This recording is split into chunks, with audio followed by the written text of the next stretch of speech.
कहानी की शुरुआत शिकागो शहर से होती है, जहाँ की अब तक दुनिया बिल्कुल नॉर्मल थी। किसी को भी नहीं पता कि आज की रात जो कुछ भी होने वाला है उससे सब कुछ हमेशा हमेशा के लिए बदल जाएगा। अब यहाँ पर हमें एक फैमिली दिखाई जाती है जिसमें चार्ली टीवी पर कार्टून देख रही थी। उसका छोटा भाई डेनी गेम खेल रहा था और उनकी मोम रेचल फोन पर बिजी थी कि तभी उसका पति बेन घबराया हुआ घर आता है और उन्हें बताता है कि अब उनके पास ज्यादा टाइम नहीं बचा। रेचल पूछती भी है कि अचानक से उसे क्या हो गया, लेकिन बेन तो यहाँ अपने छोटे भाई माइल्स के पास फोन करता है। माइल्स जो कि अपनी गाड़ी में अपने दोस्त के साथ कहीं बाहर जा रहा था। अब बेन घबराकर उसे भी बताता है कि जल्द ही पूरी दुनिया में अंधेरा छाने वाला है और फिर कभी कुछ शुरू नहीं होगा। माइल्स कुछ भी समझ पाता कि उसके पहले ही अब बेन और माइल्स दोनों के ही फोन्स अपने आप बंद पड़ गए थे। वही बेन के पूरे घर में लाइट्स ब्लिंक होने लगती है। सो वो जल्दी से अपने लैपटॉप में कुछ फाइल्स को डाउनलोड कर उन सभी को एक यूएसबी पेन ड्राइव में लोड कर लेता है और फिर बेन ने उस पेन ड्राइव को एक लॉकेट में छिपा दिया था, यानी कि ये पेन ड्राइव उसके लिए बहुत जरूरी है। वहीं दूसरी ओर हाईवे पर माइल्स और उसका दोस्त अपनी कार से निकलते हैं। वे देखते हैं कि उनके पीछे रुकी हुई गाड़ियों की लाइन लगी हुई थी, जिनकी हेडलाइट्स अब एक के बाद एक अपने आप बंद हो रही है। यही नहीं, आसमान से प्लेन्स भी नीचे गिरकर क्रैश हो रहे थे। पूरी दुनिया में हर तरफ कोहरा मच गया, आसपास के ट्रांसफार्मर्स फटने लगे और यहाँ से अब पूरी ही पृथ्वी की लाइट्स एक एक कर बुझने लगती है। देखते ही देखते पूरी दुनिया भर की सारी लाइट्स अब बंद हो चुकी थी। पूरी दुनिया आज के बाद से हमेशा के लिए बदलने वाली थी, क्योंकि अब से दुनिया में न कोई लाइट्स होंगी, न ही गाड़ियां चलेंगी और न ही कोई ऐसा डिवाइस काम कर पाएगा जिसे कि चलने के लिए इलेक्ट्रिसिटी की जरूरत पड़ती है। अब मानव इतिहास को बदलने वाली इस घटना को पूरे 15 साल बीत चुके हैं। उस दिन ब्लैकआउट के बाद कभी इलेक्ट्रिसिटी वापस आई ही नहीं। बिजली से चलने वाली सभी चीजें बेकार हो गईं। लोगों की गाड़ियां, जेट इंजन्स, एयरलाइंस, सब कुछ बर्बाद हो गया। वर्ल्ड ऑर्डर अचानक से बदलने से बहुत से लोग तो तभी मारे गए। वहीं बाद में जो लोग बीमार हुए उन्हें दवाइयां नहीं मिली। घरों में आग तो लगी, लेकिन आग बुझाने वाली गाड़ियां नहीं थीं। फैक्ट्रीज वगैरह तो सीधे ही बंद पड़ गईं और अब सभी लोग हाथ से ही काम करते हैं। वहीं सरकार तो अब कोई बची ही नहीं थी। सो आम लोगों ने अपने ग्रुप्स बनाकर हथियारों के दम पर इलाके कंट्रोल करना शुरू कर दिए। अब प्रेजेंट टाइम में यूनाइटेड स्टेट्स 6 भागों में बंट चुका था, इसलिए आम लोग इन बड़े बड़े ग्रुप से दूर रहकर सरवाइव करने के लिए बस्तियां बनाकर रहने को मजबूर हैं। यहाँ पर बैन भी अपने परिवार के साथ ऐसे ही एक दूर कॉलोनी में रहने चला आया, जहाँ की 100 के आसपास लोग एक साथ मिलकर रहते हैं। वे यहीं खेती करके आपस में सरवाइव करते हैं। हालांकि बैन की पत्नी रेचल ब्लैकआउट के बाद भागते हुए कहीं मिसिंग हो गई थी और बेन समझ ही गया कि रेचल तभी मारी गई। इसलिए अब इतने सालों के बाद बैन एक डॉक्टर मैगी को डेट कर रहा है। वही बैन के दोनों बच्चे डेनी और चार्ली भी बड़े हो चुके थे। हालांकि डेनी अस्थमा की बीमारी से गुजर रहा है और एडवांस्ड मेडिकल सुविधाएं तो अब बची ही नहीं थी, सो उसे ऐसे ही सरवाइव करना पड़ता है। वहीं चार्ली भी अब इस समय के अनुसार खुद को बदल चुकी थी। हालांकि उसे वो पहले वाला टाइम अभी भी याद आता है जब उसके पेरेंट्स ने आखिरी बार उसे आइसक्रीम खिलाई थी, क्योंकि बाद में तो कभी आइसक्रीम बन ही नहीं सकती कि अब सब कुछ नॉर्मल ही चल रहा था कि अचानक से आज इस एरिया की मिलिशिया कॉलोनी में घुस आती है। उनकी पहचान उनके हाथ पर गुदे हुए मोनोर के निशान थे। ये मिलिशिया पूरे एरिया को हथियारों के दम पर कंट्रोल करते हैं। अब बैन का ग्रुप भी टैक्स के रूप में इस मिलिशिया को कुछ फसलें हर बार पहुंचा देते थे, मगर फिर भी मिलिशिया अपने जनरल टॉम के साथ यहाँ आ गई, यानी कि जरूर से कुछ ना कुछ सीरियस है। बेन जल्दी से भागकर कॉलोनी में अपने बेस्ट फ्रेंड एरन के पास जाता है और उसे वहीं लॉकेट छुपाने को कहता है जिसमें कि बेन ने उस लाइट आउट वाली रात वो पेन ड्राइव छिपाई थी, यानी कि इसमें कुछ ऐसा जरूर है जिसे कि बेन सबसे छुपाना चाहता है। अब एरन को लोकेट देने के बाद बैन जनरल टॉम के पास जाता है, जो कि यहाँ बैन को अपने साथ ले जाने आया था। वहीं वो बैन के भाई माइल्स के बारे में भी पूछता है, जिस पर बैन कहता है कि वो तो अपने भाई से 15 सालों से नहीं मिला। अब टॉम कहता है कि वे उसे भी जल्द ही ढूंढ निकालेंगे,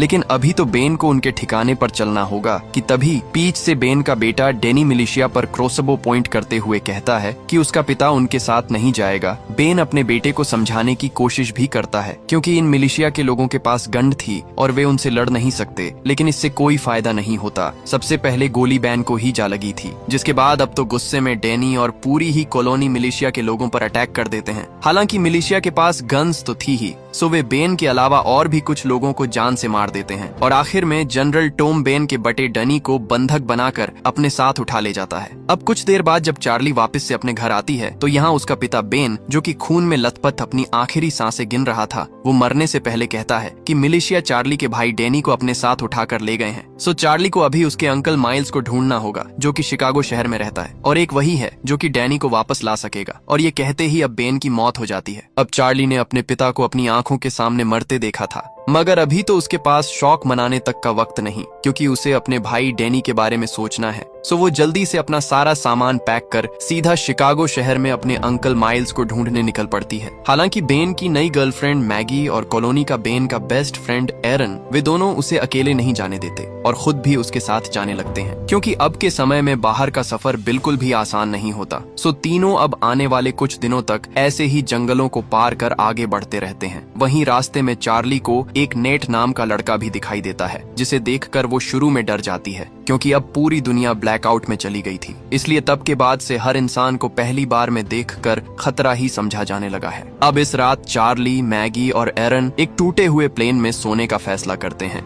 लेकिन उनकी बुरी किस्मत कि कुछ ही देर बाद उन पर कुछ लुटेरे आकर अटैक कर देते हैं ताकि उनके सामान को लूटकर उन्हें जान से मार सके, कि तभी अचानक वहां नेट आ जाता है और उन लोगों को एक एक कर जान से मारकर तीनों को बचा ही लेता है। अब सुबह होने पर वे जान पाते हैं कि नेट भी असल में शिकागो ही जा रहा था, और अब चूंकि उसने उनकी जान भी बचाई है, सो चार्ली को उस पर भरोसा हो चुका था और वे एक साथ मिलकर शिकागो तक जाने लगते हैं। हालांकि मैगी स्केप्टिकल थी कि ऐसे समय में इतने इत्तेफाक कैसे हो सकते हैं, नेट बिल्कुल सही वक्त पर उन्हें बचाने कैसे आ गया। मगर अब चार्ली के जिद करने पर वो कुछ नहीं कहती। दूसरी ओर डैनी, जो कि मिलिशिया की कैद में था, वो रात होने पर उनकी कैद से भाग निकलता है, लेकिन जब वो भागकर वापस अपनी कॉलोनी की ओर जा ही रहा था कि उसे फिर से अस्थमा का दौरा पड़ जाता है। डैनी वहीं पर बेहोश हो गया था। अब कुछ देर बाद वो खुद को एक घर में बिस्तर पर पाता है। दरअसल उसे ग्रेस नाम की एक औरत बाहर से उठा लाई थी, और अब कंफर्म होने पर कि डनी उसे कोई नुकसान नहीं पहुंचाएगा, ग्रेस गन नीचे कर लेती है। इसके बाद वो उसे अस्थमा का इनहेलर भी देती है, जो कि वैसे तो ग्रेस के बेटे का था, मगर अब उसका बेटा मर चुका है। दूसरी ओर चार्ली का ग्रुप अब तक फाइनली शिकागो तक पहुंच चुका था। यहाँ चारों नोटिस करते हैं कि ये शहर, जो कि कभी चकाचौंध से भरा हुआ रहता था, अब यहाँ पर पेड़ पौधों ने पूरे शहर को ढक लिया है। सड़कों पर छोटे बाजार लगे हैं, जबकि पिछले समय की महंगी गाड़ियों को घोड़ों से बांधकर चलाया जा रहा है। अब बैन द्वारा बताई गई लोकेशन के बाद सभी एक होटल में पहुंचते हैं और वे बार टेंडर से माइल्स के बारे में पूछते हैं। अब शुरू में तो वो बार टेंडर इस नाम के किसी भी आदमी को जानने से ही मना कर देता है, मगर चार्ली के ये बताने पर कि वो बेन की बेटी है और अपने अंकल को ढूंढ रही है, वो बार टेंडर रिवील करता है कि वही असल में माइल्स है। दरअसल चार्ली ने पिछले 15 सालों से अपने अंकल माइल्स को देखा ही नहीं था, इसलिए वो उन्हें पहचान नहीं पाई। अब चार्ली उन्हें सब बताती है कि कैसे मिलिशिया ने उसके पिता बेन को मार डाला और वे उसके भाई डैनी को भी किडनैप कर अपने साथ ले गए हैं। हालांकि वो हैरान थी कि अचानक से मिलिशिया के लोग उसकी फैमिली पर अटैक क्यों कर रहे थे। वे उसके पिता बेन को अपने साथ ले जाना चाहते थे, यानी कि ऐसा जरूर से कोई ना कोई राज है जिसके बारे में सिर्फ उसके पिता को ही पता था। मगर अभी तो उसे अपने भाई डैनी को बचाना है, इसलिए वो माइल्स से मदद मांगती है कि माइल्स उनके साथ चलकर उसके भाई को वापस लाने में मदद करें। अब माइल्स कहता है कि बैन असल में 15 साल पहले उस ब्लैकआउट की असली वजह के बारे में जानता था, और मोनोरोफ, जो कि मिलिशिया का लीडर है, वो असल में पूरे अमेरिका पर नहीं बल्कि पूरी दुनिया पर कब्जा करना चाहता है। सो पूरी दुनिया को कंट्रोल करने के लिए उसे हथियारों, टैंक्स और हेलीकॉप्टर्स की जरूरत पड़ेगी। इसलिए ही वो बैन को पकड़ने आया, क्योंकि वही एक जानता था कि ब्लैकआउट की असली वजह क्या थी और इसे कैसे रिवर्स किया जा सकता है, जिससे कि सारी पावर मोनोरोफ को मिल जाए। अब चार्ली ये सुनकर हैरान रह जाती है कि 15 साल पहले घटी वो घटना जिसने दुनिया को तबाह कर दिया, उसके पिता बेन को उस घटना के बारे में पहले से सब कुछ पता था। वहीं माइल्स हैरानी में डेने को वापस लाने में उसकी मदद करने से मना कर देता है, क्योंकि ये काम बहुत रिस्की है और वे अकेले मिलिशिया का सामना कैसे ही करेंगे। अब चार्ली उससे बहुत निराश थी कि उसके अंकल ही उनका साथ नहीं दे रहे, और वो अपने ग्रुप के साथ वापस जाने लगती है कि इसी बीच माइल्स नोटिस करता है कि नेट, जो कि उनके साथ शिकागो तक आया था, उसके हाथ पर भी मिलिशिया का निशान बना हुआ है, यानी कि वो मिलिशिया का ही मेंबर है, और वो चार्ली और उसके दोस्तों के साथ मिलकर माइल्स तक पहुंचना चाहता था। माइल्स असल में मिली से छुपकर यहाँ रह रहा था। अब ये जानकर हर कोई हैरान रह जाता है, लेकिन इससे पहले वे कुछ भी कर पाते, नेट वहाँ से भाग गया था। अब कुछ देर बाद जब मिलिशिया के लोग नेट के कहने पर माइल्स को पकड़ने आए थे कि माइल्स अब चार्ली के ग्रुप के साथ मिल उन्हें ट्रैप बिछाकर एक एक कर उन्हें जान से मार देता है, और नेट वहाँ से फिर से भाग जाता है। अब माइल्स ने इस बार तो मिलिशिया के लोगों को मार दिया, मगर अब उसका ये ठिकाना भी सेफ नहीं रहा। सो वो फाइनली चार्ली के साथ डैनी को छुड़ाने के लिए मान ही जाता है। चार्ली उससे बहुत खुश थी, और माइल्स उसी ब्लैकआउट वाली रात को याद करने लगता है जब सारी दुनिया में अचानक अंधेरा छा जाने के बाद वो अपने दोस्त के साथ कार से बाहर निकला। वो अपने दोस्त के साथ मरीन बेस में जाता है और रिवील होता है कि ये दोनों मरीन्स हैं। वहीं अंदर जाने के लिए उसका दोस्त अपने हाथ पर बना वो एम का टैटू दिखाता है। ये असल में वही मिलिशिया वाला टैटू था और रिवील होता है कि मिलिशिया का लीडर कोई और नहीं बल्कि माइल्स का पुराना दोस्त मोनरो ही है। वही है जिसने अपने जनरल टॉम को भेजकर बेन को मरवाया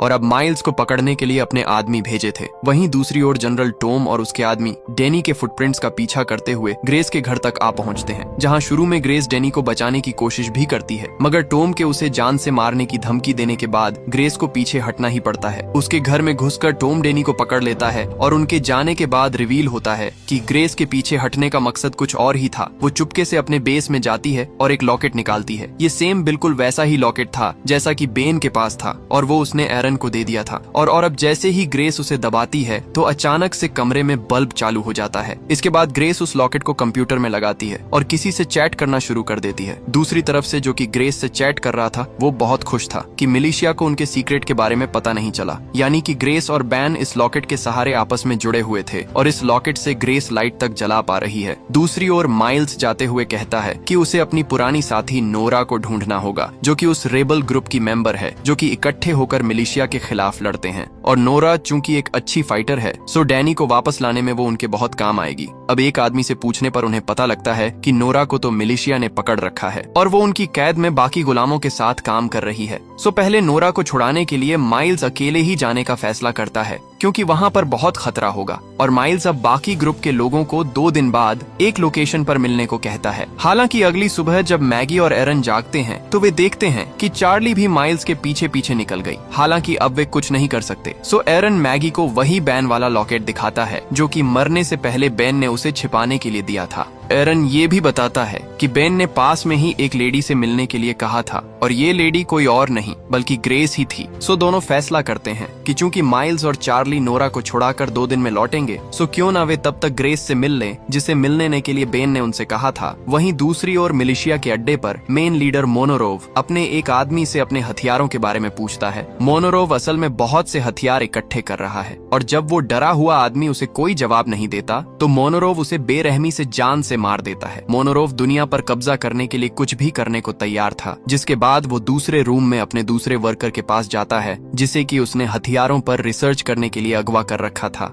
और यहाँ से कहानी का सबसे बड़ा ट्विस्ट आता है। ये कोई और नहीं बल्कि बेन की वाइफ रेचल थी, जिसे कि बेन और उसकी फैमिली पिछले 15 सालों से मरा हुआ समझ रही थी। उसे असल में इतने सालों से मोनोरोव ने पकड़ रखा था और वो उससे जबरदस्ती अपने प्रोजेक्ट पर काम करवा रहा था। मोनोरोव अब रेचल को रिवील करता है कि वे उसी की तरह उसके पति बेन को भी पकड़कर यहीं ला रहे थे, लेकिन झगड़े के बीच उनके जनरल टॉम के हाथों बेन वहीं मारा गया और अब जनरल टॉम उसके बेटे डेनी को उठाकर यहीं ला रहा है। अब ये सब सुनकर रेचल बहुत परेशान हो जाती है कि उसका पति बेन अब इस दुनिया में नहीं रहा। दूसरी ओर माइल्स चार्ली पर काफी गुस्सा करता है कि उसे उसके पीछे नहीं आना चाहिए था, मगर अब चूंकि वो आ ही गई है सो वे एक साथ मिलकर प्लान बनाते हैं। वे देखते हैं कि मिलिशिया के लोग आम लोगों से एक हेलीकॉप्टर वगैरह इकट्ठा करवा रहे थे। दरअसल उनके लीडर मोनोरोव का मानना था कि एक दिन इलेक्ट्रिसिटी जरूर से आएगी और उस एक दिन के लिए वो खुद को अभी से तैयार कर रहा है। अब इन सभी मजदूरों में माइल्स नोरा को पहचान लेता है। हालांकि यहाँ कई सारे गार्ड्स के पास स्नाइपर राइफल्स भी थीं,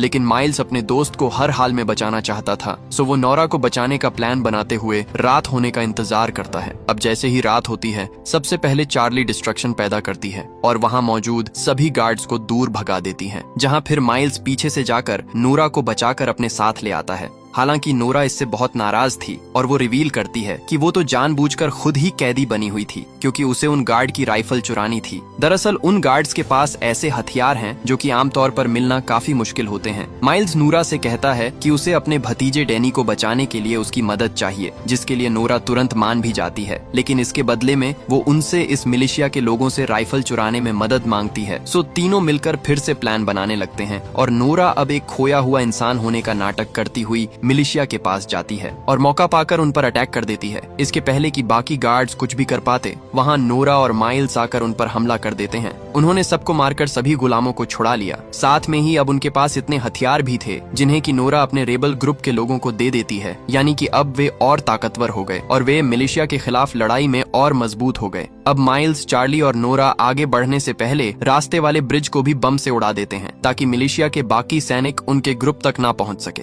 वही दूसरी ओर मैगी और एरन, जो कि ग्रेस से मिलने उसके घर पहुंचे थे, अब सरप्राइजिंगली उसके घर में कोई नहीं था, क्योंकि ग्रेस पहले ही यहाँ से सामान पैक कर निकल चुकी थी। अब एरन, जो कि पुराने टाइम में एक इंजीनियर था, वो कंप्यूटर के बारे में बहुत कुछ जानता था। सो वो बेसमेंट में जाकर नोटिस करता है कि यहाँ पड़े कंप्यूटर के पार्ट्स हाल ही में एक्टिव थे, यानी कि यहाँ इलेक्ट्रिसिटी थी। वो ऊपर जाकर वो कंप्यूटर पार्ट्स मैगी को दिखाता है कि तभी उसका लॉकेट चमकने लगता है और पास में रखे हेडफोन्स में गाना बजना शुरू हो जाता है, यानी कि बैन की दी इस लॉकेट से आसपास के डिवाइसेस पोर्ट हो गया था। और वो जल्दी से पूरे 15 सालों बाद अपने बच्चों की फोटोज देखने लगती है, जिनके की फोटोज वो पिछले 15 सालों से फोन की बैटरी खत्म होने से देख नहीं पाई थी। यानी कि इस लॉकेट का बटन दबाते ही आसपास के सभी डिवाइसेस कुछ देर तक चल सकते हैं। यहाँ से ये भी साफ था कि बेन उनसे इस लॉकेट और उस ब्लैकआउट के बारे में बहुत कुछ छिपा रहा था। अब एरन और मैगी भी बाकी तीनों से वापस रियूनाइट होते हैं, जिस लोकेशन पर माइल्स ने उन्हें इकट्ठा होने को कहा था, और वे साथ मिलकर डैनी को लेने जाने लगते हैं, जिसे कि टॉम पकड़कर अपने साथ मिलिशिया हेडक्वार्टर्स तक ले जा रहा है। वे हेडक्वार्टर्स यहाँ से बहुत दूर थे। वही रास्ते में उन्हें अपना पीछा करते हुए नेट भी मिलता है।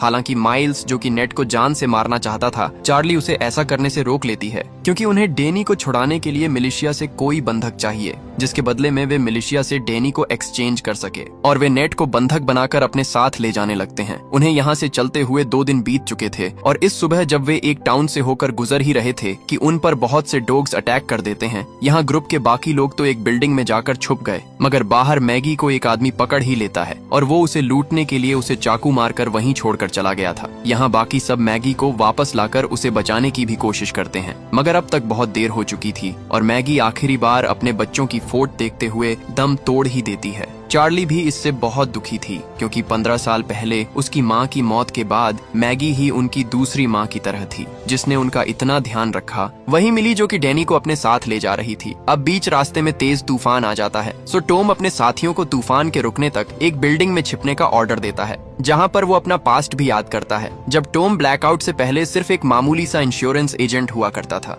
वो कभी किसी को गलत पॉलिसी नहीं बेचता, जिस कारण उसकी पॉलिसी की सेल्स कम होने से उसी ब्लैकआउट वाले दिन टॉम के बॉस ने उसे जॉब से फायर कर दिया। टॉम के घर पर उसकी पत्नी और एक बेटा था, और वो उन्हें बता नहीं पाया कि अब उसके पास जॉब नहीं रही। हालांकि कुछ ही घंटों बाद वो ब्लैकआउट हो गया, और टॉम अपने परिवार के साथ कुछ दिन तो घर पर ही रहा। लेकिन जब हर ओर ये खबर फैली कि अब लाइट वापस नहीं आने वाली, तो एक दिन टॉम के घर कुछ लुटेरे उसका राशन पानी लूटने पहुंचे। टॉम फिर भी उन्हें आराम से जाने को कह रहा था, लेकिन उन्होंने उस पर ही अटैक कर दिया। और उसके बाद अपनी फैमिली को बचाने के लिए टॉम ने पहली बार किसी की जान ली थी। वो समझ चुका था कि इस बदलती दुनिया के बीच उसे क्रूर बनना ही पड़ेगा। और प्रेजेंट में टॉम डैनी के साथ जल्दी से वापस जाने के लिए एक कोयले से चलने वाली ट्रेन से जाएगा। वहीं इसका पता चार्ली के ग्रुप को भी लग चुका था, और वे समझ जाते हैं कि उन्हें ट्रेन के चलने से पहले डैनी को बचाना होगा, वरना तो अगर वो मिलिशिया के हेडक्वार्टर्स तक पहुंच गया तो वहां से उसे बचा पाना और भी मुश्किल हो जाएगा। वहीं अब तक ट्रेन के चलने का वक्त आ चुका था,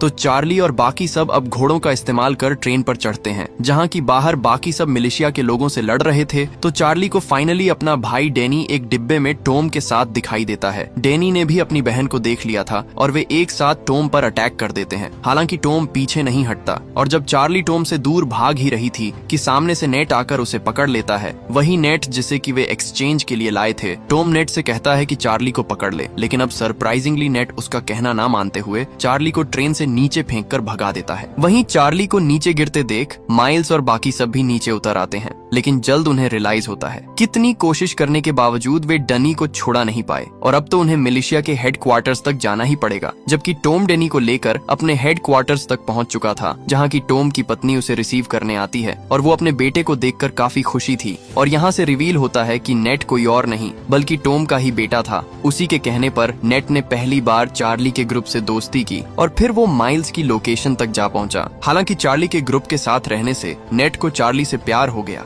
इसीलिए उसने अपने पिता टॉम के कहने के बावजूद चार्ली को भगा ही दिया कि कहीं उसका पिता चार्ली को जान से न मार दे, जिससे कि टॉम नाखुश भी था। जबकि रेचल ऊपर से देखती है कि मिलिशिया के लोग उसके बेटे डैनी को भी पकड़कर ले ही आए। अब डैनी को रेचल पूरे 15 सालों बाद देख रही थी। हालांकि वो डेनी के इतने बड़े होने के बावजूद उसे आसानी से पहचान लेती है और अब कहीं मोनोरोव उसके बेटे को नुकसान न पहुंचा दे। रेचल उसे भी सच्चाई बता ही देती है कि जो नेकलेस बेन और बाकी मेंबर्स के पास है, जिनके सहारे इलेक्ट्रिसिटी फिर से लाई जा सकती है। रेचल उन नेकलेस की ड्राइंग बनाकर मोनोरोव को दे देती है और मोनोरोव इन नेकलेसेस को ढूंढ उनसे अपने हथियार, टैंक्स और हेलीकॉप्टर्स चार्ज कर पाएगा। फिर उसे कोई नहीं रोक सकता। अब रेचल ने मोनोरोव को सब बता दिया था, सो वो रात होते ही रेचल को अपने बेटे से मिलने देता है। दोनों ही माँ बेटा पूरे 15 सालों बाद एक दूसरे को देख रहे थे। डैनी तो हैरान था क्योंकि उसे लगा था कि उसकी माँ बहुत पहले मर चुकी है, मगर वो तो यहाँ मोनोरोव के कब्जे में थी। अब अगले दिन से ही मोनोरोव उन सभी नेकलेसेस को ढूंढना शुरू कर देता है। यहाँ रेचल मोनोरोव को ये भी बताती है कि ब्लैकआउट से पहले जब डैनी उसके पेट में था, तब एक प्राइवेट कंपनी के मालिक फ्लिन ने उससे और बेन से कांटेक्ट किया था। फ्लिन उस वक्त इलेक्ट्रिसिटी का सस्ता सोर्स ढूंढना चाहता था,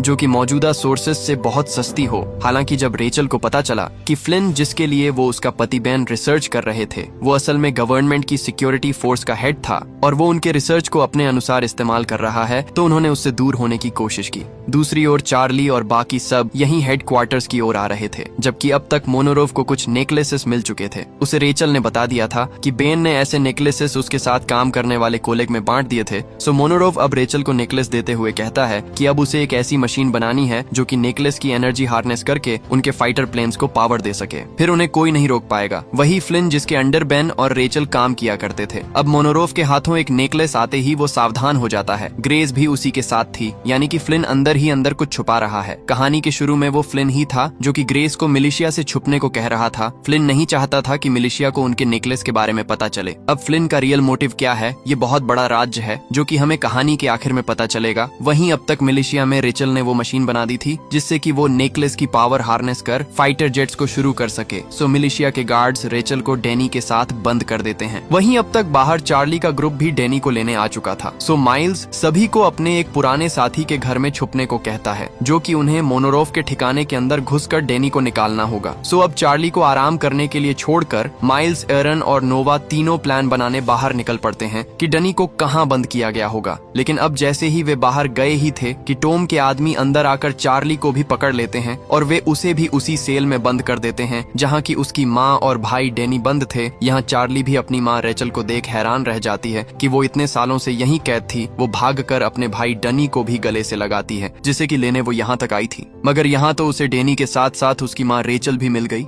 वही अब अंदर मोनोरोव आकर कहता है कि जो डिवाइस रेचल ने बनाया था वो उसके इस्तेमाल से कुछ फाइटर प्लेन्स को चालू कर दे। अब तो उनके पास एक नेकलेस भी आ गया है, वरना वो उसके दोनों ही बच्चों को जान से मार देगा। अब रेचल के पास कोई ऑप्शन नहीं था, सो उसे मोनोरोव की बात माननी ही पड़ती है। जहां अब जब रेचल मोनोरोव का काम कर ही रही थी तो पीछे से डैनी और चार्ली दोनों भाई बहन एक गार्ड पर वार कर बाहर निकल जाते हैं और जल्दी से अपनी माँ को ढूंढने लगते हैं ताकि वे एक साथ यहाँ से बाहर निकल सके। वहीं बाहर से अब तक माइल्स, एरन और नोवा तीनों भी आ गए थे। उन्हें पता चल चुका था कि टॉम चार्ली को भी उठा ले गया, सो वे भी उन्हें छुड़ाने फैसिलिटी के बाहर आ चुके थे। नोवा एरन को बम्स देते हुए कहती है कि वे बाहर रहकर फैसिलिटी के चारों ओर बम लगा दे। तब तक वो और माइल्स एक साथ अंदर जाकर डैनी और चार्ली को बाहर ले आएंगे, जबकि अंदर डैनी और चार्ली भी गार्ड्स पर अटैक कर रहे थे और माइल्स उन्हें ढूंढ निकालता है। अब दोनों जल्दी से माइल्स को रेचल के बारे में बताते हैं कि वो अब भी जिंदा है, सो वे जल्दी से लैब में जाकर माइल्स अब मोनोरोव के गार्ड से लड़ते हुए रेचल को भी बाहर लाने लगता है, जहां की वे सभी फाइनली सुरक्षित बाहर तक आ गए थे। वहीं अब तक एरन ने भी दीवार को तोड़कर उनके निकलने का रास्ता बना लिया था, सो सभी वहीं से भागने लगते हैं। और जब सभी बाहर निकल ही आए थे, उन्हें लग रहा था कि वे बच ही गए कि तभी ऊपर एक फाइटर हेलीकॉप्टर को उड़ते देखते हैं, जिसे कि कुछ देर पहले रेचल ने ही शुरू किया था। उसने अपने बच्चों की जान बचाने के लिए मोनोरोव के कई सारे प्लेन्स को अपने डिवाइस से एनर्जी दे दी, सो वो हेलीकॉप्टर अब पूरे ग्रुप पर फायरिंग कर देता है। हालांकि उनकी अच्छी किस्मत कि पूरा ग्रुप एक बैंक की वोल्ट में छिपकर बच ही जाते हैं। अब नोवा कहती है कि पास में एक रेबल कैंप है, सो वे अभी के लिए वहीं जाकर छिप सकते हैं और कोई तो उनके पास ऑप्शन भी नहीं था, सो वे वहीं जाने लगते हैं। वहीं वे रास्ते में नोटिस भी कर रहे थे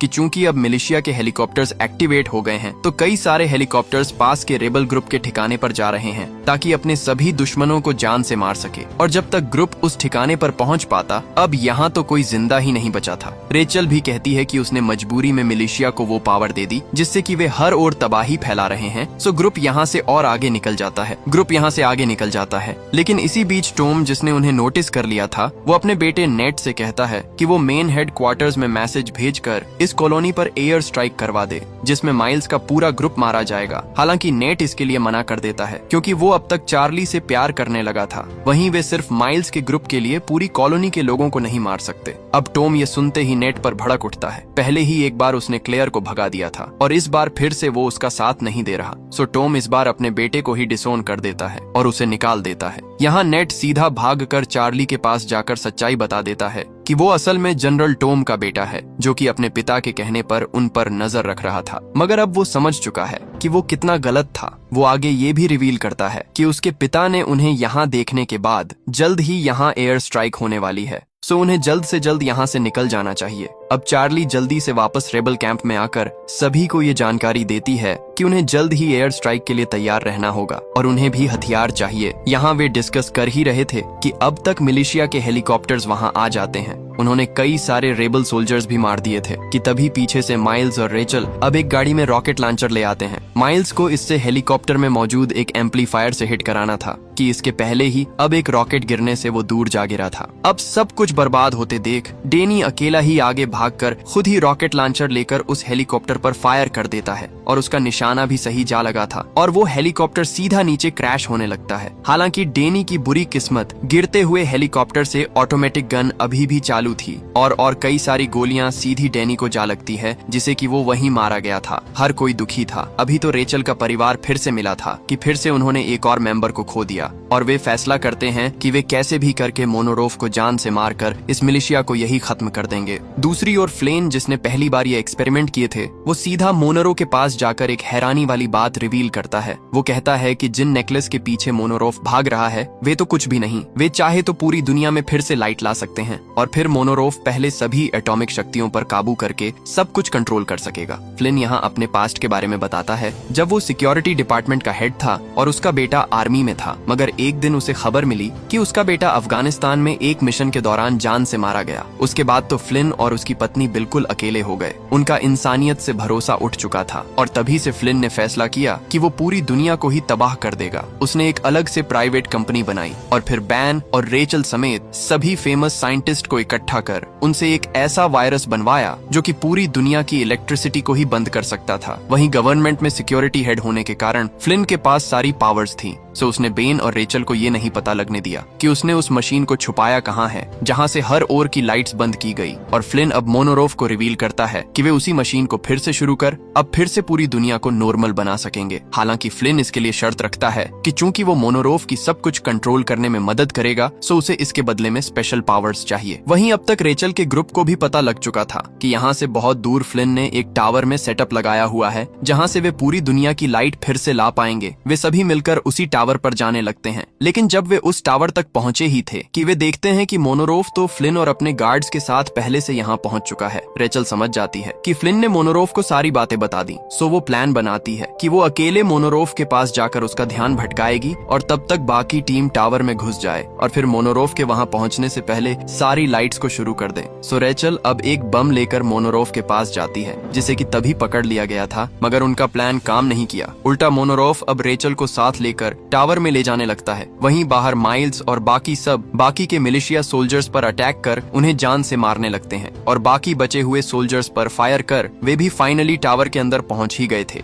उन्हें अब बस मोनोरोफ से पहले मेन मशीन तक जाना है, जो कि इस टावर की सबसे ऊपर वाली मंजिल पर मौजूद है। तो वहीं दूसरी ओर मोनोरोफ रेचल को ऑफर भी करता है कि वे अभी इलेक्ट्रिसिटी को शुरू न करें, बल्कि पहले सारे ही एटॉमिक बम्स को अपने कंट्रोल में ले लें, जिससे कि वे एक साथ मिलकर दुनिया पर राज करेंगे। लेकिन रेचल इसके लिए सीधा मना कर देती है। वहीं अब तक यहाँ माइल्स और बाकी सब भी आ चुके थे और फायरिंग के दौरान माइल्स और मनरो पानी के रास्ते बाहर निकल जाते हैं, जबकि बाकी सब ऊपर मेन कंट्रोल तक आगे बढ़ रहे थे, जहाँ नीचे जाने के बाद माइल्स बाहर निकलकर आखिरकार मोनोरोफ को मार ही देता है और फिर से ऊपर आने लगता है, जबकि ऊपर टॉम और बाकी सोल्जर्स अभी भी उनके ग्रुप को रोकने की कोशिश कर रहे थे, जिस बीच एक गोली नोवा को भी लग जाती है। वहीं अब तक माइल्स फिर से ऊपर जा चुका था, सो वो नोवा को उठाकर अपने साथ कंट्रोल रूम तक ले जाने लगता है। हालांकि नोवा अब तक दम तोड़ चुकी थी, वही टॉम और बाकी लोग अभी भी शूटिंग कर रहे थे। तो रेचल अब जल्दी से भागकर दरवाजा खोलती है और माइल्स, चार्ली और एरन अंदर आ ही जाते हैं। अब चार्ली रिवील करती है कि नोवा भी बाहर ही मारी गई, लेकिन उन्हें उसकी मौत को वेस्ट नहीं होने देना है। एरन जल्दी से बिना वक्त गवाए अब मेन कंप्यूटर को एक्टिव कर सारी लाइट्स वापस लाने लगता है और फाइनली अब पूरे 15 सालों बाद पूरी पृथ्वी पर लाइट्स अब फिर से लौट आई थी। पूरी दुनिया के लोग अलग अलग जगहों पर ऐसे लाइट्स को जलते देख बहुत खुश थे। अब फिर से सब कुछ ठीक हो जाएगा, सब कुछ नॉर्मल हो जाएगा। वहीं फ्लिन, जिसने ये सब कुछ किया था, वो खुद को गोली मार लेता है क्योंकि अब सब कुछ फिर से नॉर्मल हो गया। वही मोनरोव तो पहले ही मारा गया था, जबकि टॉम भी अब मिलिशिया के साथ कुछ नहीं कर सकेगा क्योंकि फिर से दुनिया पहले जैसी होने वाली थी। उसके स्पेशल हथियार बेकार हो गए। हालांकि सफर के दौरान बेन, डेनी, मैगी और फिर नोवा, रेचल के ग्रुप ने बहुत कुछ खोया,